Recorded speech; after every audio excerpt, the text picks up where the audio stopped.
এখানেও রঞ্জির খেলা হয়েছে, সেলের খেলা হয়। যারা ইন্টারন্যাশনাল ক্রিকেটার তারা এই মাঠে এসে খেলেছেন। দুর্গাপুরে আরও অনেক বড় মাঠ ছিল, মেলা মাঠ ছিল, দুর্গাপুরের রথের মেলার মাঠ ছিল। এই মাঠগুলোতে নিশ্চয়ই প্রধানমন্ত্রী সভা করা যেত, কিন্তু যেভাবে সবুজকে ধ্বংস করে, যেভাবে এই মাঠের খেলাধুলার ভবিষ্যৎকে ধ্বংস করে যেভাবে এই মাঠে প্রধানমন্ত্রী সভা হলো, এবং এই সভার পরে এই আমাদের প্রতিবাদের পর যদি এদের ঘুম ভাঙে, এই মাঠকে আবার নিজের অবস্থায় ফিরিয়ে আনতে হবে, নাহলে আরও বড় আন্দোলন হবে।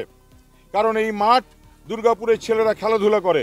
আমরা এখানে রাজনৈতিক উদ্দেশ্যে যেভাবে ব্যবহৃত হলো আমাদের পক্ষে খুব লজ্জাজনক। তাই আজকে মাঠের যা অবস্থা, চারিদিকে কাদায় থই থই করছে, ঘাস কোথায় চলে গেল, এত সুন্দর মাঠ সব নষ্ট হয়ে গেল।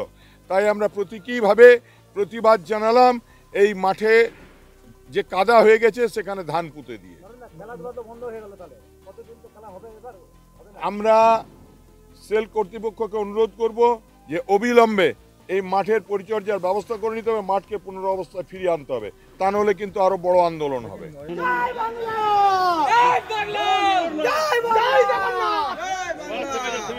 জেলা সভাপতি কালকে যে জনপ্লাবন দেখেছে, 3 লক্ষাধিকের অধিক মানুষ, উনি রাত্রেকাল ঘুমোতে পারেননি, জানেন, বারবার আটকে উঠছিল। তাই সকালবেলায় উঠে চলে এসেছেন। উনি ভাবতে পারেননি যে 24 ঘন্টা এখনও হয়নি, এখনও স্ট্রাকচার মাঠে পড়ে রয়েছে, আমাদের ছেলেরা মাঠে কাজ করছে, উনি ধাত পুঁততে চলে এসেছেন। আমি জিজ্ঞেস করব, পাণ্ডবেশ্বরে তো বহুত উন্নয়ন করেছেন, পাণ্ডবেশ্বরে 2 ঘন্টা জলে 1 ঘন্টা জলে 1 কোমর জল হয়ে যায়। আমি ওনাকে অনুরোধ করব, উনি ওনার বিধানসভাতে যে ধান পুতুক ভালো লাগাবে। আসল কথা কী হয়েছে বলুন তো, দিদির গুটবুকে থাকতে হবে। মোদির নিন্দা করলে দিদির গুটবুকে থাকবে। আর একটি মাত্র আমাদের পশ্চিম বর্ধমানে মন্ত্রিত্ব পেয়েছেন, উনি কৃষি মন্ত্রী হবার তালে এখানে ধান পুঁতছেন, প্রদীপবাবুকে সরাবার চক্রান্ত করছেন, দিদির কাছে ভালো হবার চক্রান্ত করছেন।